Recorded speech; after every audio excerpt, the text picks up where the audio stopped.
In today's video, I'm going to teach you how to unpublish a contact form. If you need to temporarily take your contact form offline, maybe you're updating fields, pausing submissions during a busy period, or troubleshooting, unpublishing is the safest way to do it without deleting anything. Start by heading to your main forms area. This is the central hub where all your forms live, so it's the fastest way to find the one you want to change. Depending on your layout, you'll see a section or tab labeled Other Forms. Click that to view forms that aren't part of your primary templates or featured set.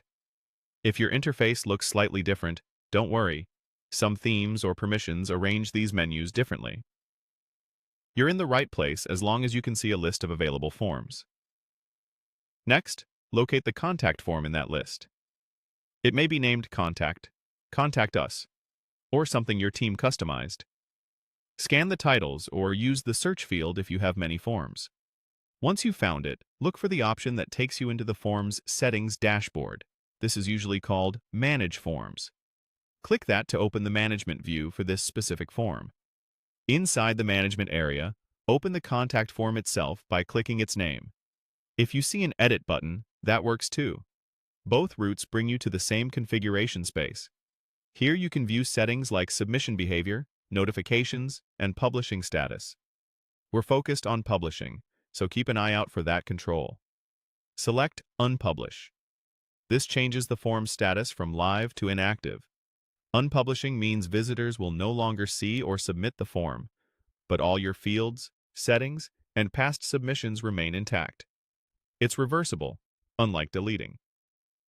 If you're prompted to confirm, go ahead and click Unpublish or Confirm to finalize the change. After confirmation, the status will show as unpublished, and the form will no longer appear on your site where it was embedded or linked. Existing submissions are still saved, and you can republish later from the same menu if you need to bring it back.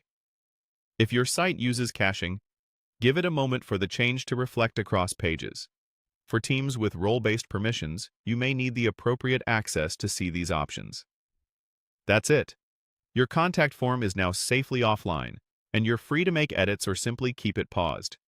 When you're ready to go live again, return to the same spot and switch it back to published.